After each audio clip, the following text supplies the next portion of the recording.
Hello everyone. We are going to start class 9th NCERT History Chapter 2 Part 5 Socialism in Europe and the Russian Revolution.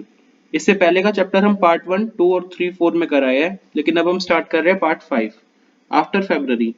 तो देखो, जो provisional government बनी थी ना, उसमें army officials, land owners और industrialist लोगों का इन्फ्लुएंस रहता था, और लिबरल्स और सोशलिस्ट जो थे ना, वो इलेक्टेड गवर्नमेंट के लिए काम करते थे। जो पब्लिक मीटिंग्स उस टाइम पर होती थी या फिर जो एसोसिएशंस बनी हुई थी, उन सब पर रेस्ट्रिक्शंस थी और एसोसिएशंस को हटा दिया गया। सोवियत्स जो थी, जैसे कि पेट्रोग्राड सोवियत हम पढ़े हैं अभी अभी, तो इस तरह की सोवियत्स ना हर जगह सेटअप हो चुकी थी, बन चुकी थी, और कोई भी ना कॉमन सिस्टम इलेक्शन का फॉलो नहीं हो रहा था उस टाइम पर। तो 1917 के अप्रैल में क्या हुआ, जो बोल्शेविक लीडर थे ना, व्लादिमीर लेनिन, वो रशिया में वापस आ गए अपनी एग्जाइल से। एग्जाइल मतलब एक ऐसी स्थिति हो जाती है जब देश में रहने को अलाउ नहीं किया जाता। तो व्लादिमीर लेनिन को नहीं किया हुआ था, लेकिन अब वो वापस आ चुके थे 1917 में। तो व्लादिमीर लेनिन और बोल्शेविक्स जो थे ना, वो 1914 से ही वॉर को अपोज कर रहे थे, वो खिलाफ थे कि वॉर, इस वॉर के। तब देखो, तो फिर व्लादिमीर लेनिन को फील होने लगा कि ये सही टाइम है कि सोवियत्स जो बने हुए हैं ना, वो पावर को ओवरटेक कर ले, पावर वो अब अपने हाथ में ले ले। तो उन्होंने कहा, उन्होंने डिक्लेयर कर दिया कि वॉर को एक क्लोज किया जाए, वॉर को क्लोज किया जाए, जो पीजेंट्स है ना, उन पे लैंड ट्रांसफर कर दी जाए और बैंक्स को नेशनलाइज कर दिया जाए। तो ये जो तीन डिमांड्स थी ना, इन्हीं को कहा जाता है लेनिन का अप्रैल थीसिस। ये अप्रैल थीसिस, आप तीनों डिमांड्स याद कर लेना। वॉर को खत्म किया जाए, लैंड पीजेंट्स को ट्रांसफर किया जाए और बैंक्स को नेशनलाइज किया जाए। तो व्लादिमीर लेनिन ने कहा कि बोल्शेविक पार्टी जो है ना, वो अपने आप को अब कम्युनिस्ट पार्टी इस तरह से रीनेम कर ले, ताकि जो उनके रेडिकल एम्स है ना, वो इससे पता लगे इस नाम से। तो जो दूसरे जो बोल्शेविक पार्टी में लोग थे ना, वो पहले तो इन अप्रैल थीसिस से, इन तीनों डिमांड से सरप्राइज थे। तो उनको लगा कि अभी ना ये सही टाइम नहीं है कि सोशलिस्ट रेवोल्यूशन एक कराई जाए और प्रोविजनल गवर्नमेंट को अभी सपोर्ट करना चाहिए, उनको ऐसा लगता था। लेकिन फिर देखो आगे जिस तरह से काम हुआ, तो थोड़े टाइम में वो व्लादिमीर लेनिन की अप्रैल थीसिस के भी सपोर्ट में आ गए थे, और उनका एटीट्यूड चेंज हो चुका था। तो समर्स में ना, जो ये मूवमेंट था वर्कर्स का, ये फैलने लग गया था। और इंडस्ट्रियल एरियाज जो थे, उधर इंडस्ट्रियल एरियाज में फैक्ट्री कमिटीज बन गई थी। तो उन्होंने किस तरह से इंडस्ट्रियलिस्ट लोग अपनी फैक्ट्रियां चलाते हैं ना, उसको क्वेश्चन करना शुरू कर दिया था। ट्रेड यूनियंस भी है, वो अब बढ़ने लग गई थी, बढ़ भी गई थी। सोल्जर्स कमिटीज भी बन गई थी आर्मी के अंदर ही अंदर। और जून में लगभग 500 सोवियट्स जो थे, उन्होंने all Russian Congress of Soviets में अपने रिप्रेजेंटेटिव्स भी भेजे।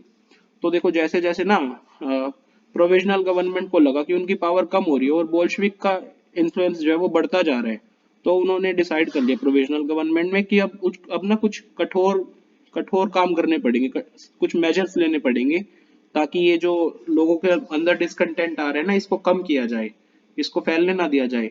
तो देखो, प्रोविजनल गवर्नमेंट ने कुछ अटेम्प्ट्स करे।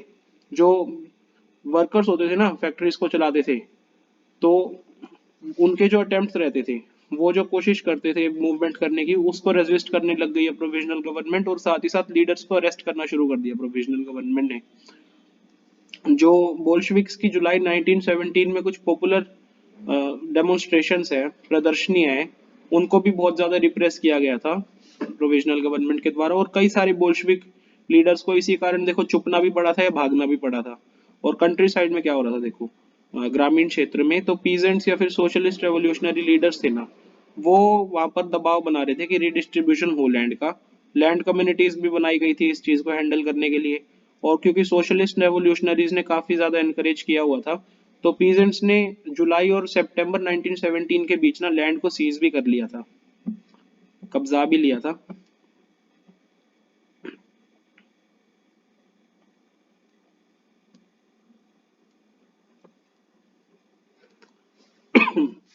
देखो, द रेवोल्यूशन ऑफ अक्टूबर 1917।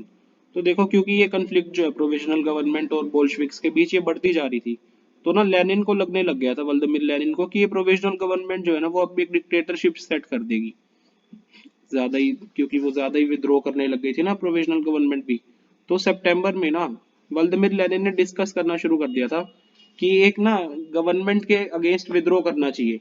तो बोल्शेविक्स जो थे, सपोर्टर जो थे आर्मी में, सोवियट्स में और फैक्ट्रीज में, उनको इकट्ठा लाया गया। जो बोल्शेविक को सपोर्ट करते थे ना, उनको साथ साथ लाया गया।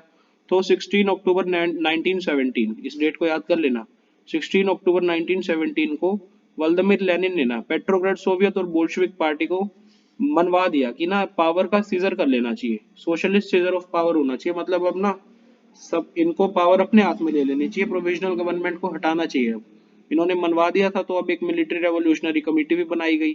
तो वो अब बनी थी किसके अंडर? लियोन त्रोत्स्की। एक ये सोवियत ने बनवाई थी लियोन त्रोत्स्की के अंदर, ताकि ये सीजर जो करना था ना, उनको कब्जाना था, पावर लेनी थी अपने हाथ में, ये सब कर सके। तो ये जो डेट थी ना कि भाई ये कब करना है विद्रोह, इसकी डेट को सीक्रेट रखा गया। तो ये अपराइजिंग फाइनली शुरू हुई 24 अक्टूबर को।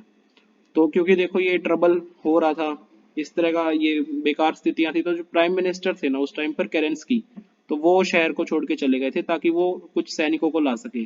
तो शाम तक जो मिलिट्री मैन लॉयल थे ना गवर्नमेंट को, उन्होंने ना दो बोल्शविक न्यूज़पेपर्स की बिल्डिंग जो थी उनको सीज कर लिया, उनको कब्जा लिया, और जो प्रो गवर्नमेंट ट्रूप्स थे, मतलब जो गवर्नमेंट के पक्ष में थे, उनको भेजा गया कि भाई आप टेलीफोन ऑफिस या टेलीग्राफ ऑफिस जो है उनको उनको वापस ले लो या कब्जा लो, और साथ ही साथ विंटर पैलेस को बचाओ भी। तो देखो, तो इतना कुछ जब प्रोविजनल गवर्नमेंट ने किया, तो उसके रिस्पॉन्स में देखो मिलिट्री रेवोल्यूशनरी कमेटी जो थी ना, उसने भी अपने सपोर्टर्स को ऑर्डर कर दिया कि आप भी गवर्नमेंट ऑफिस को सीज कर लो और मिनिस्टर्स को अरेस्ट करना शुरू कर दो। तो दिन में देखो क्या होने लगा, जो शिप ओरोरा थी उसने ना विंटर पैलेस पे बमबारी शुरू कर दी, गोलाबारी शुरू कर दी, और जो दूसरी शिप्स या वेसल्स थी उन्होंने भी नेवा में कष्ट करना शुरू कर दिया था, और काफी जो दूसरे मिलिट्री पॉइंट्स थे ना उन पर कब्जा कर लिया था। तो शाम तक ना जो सिटी था वो इस रेवोल्यूशनरी कमेटी के कंट्रोल में आ चुका था, और मिनिस्टर्स ने भी सरेंडर कर दिया था। तो जो मीटिंग थी देखो all Russian Congress of Soviets की पेट्रोग्राड में जो ये मीटिंग थी, इसमें भी जो मेजोरिटी थी ना उसने बोल्शेविक्स के एक्शन को अप्रूव कर दिया, उन्होंने मान लिया कि बोल्शेविक्स ने सही किया है। तो दूसरे शहरों में भी इस तरह का विद्रोह होने लगा, अपराइजिंग होने लगी, और काफी हैवी फाइटिंग हुई थी। मॉस्को में बहुत ज्यादा हुई थी, लेकिन दिसंबर तक बोल्शेविक्स ने मॉस्को पेट्रोग्राड एरिया को कंट्रोल कर लिया था। अब देखो dates of the Russian revolution. Russians ना जूलियन कैलेंडर को फॉलो करते आए हैं 1 फरवरी 1918 तक। तो कंट्री जो था ना, लेकिन फिर इस कंट्री ने बाद में ग्रिगोरियन कैलेंडर पर शिफ्ट कर दिया, जिसको आज हर जगह फॉलो किया जाता है। तो जो ग्रिगोरियन कैलेंडर है ना, वो जूलियन कैलेंडर से 13 दिन आगे है, 13 डेज अहेड है वो। तो अपने कैलेंडर के हिसाब से फेब्रवरी रेवोल्यूशन जो नाम है नहीं, फेब्रवरी रेवोल्यूशन, वो एक्चुअल में स्टार्ट हुआ है 12 मार्च को, और अक्टूबर रेवोल्यूशन जो है वो स्टार्ट हुआ है 7 नवंबर को। तो इसी के साथ इस पार्ट को कंक्लूड करते हैं, चैप्टर के आगे का हिस्सा हम सब्सिक्वेंट पार्ट्स में करेंगे। Thank you.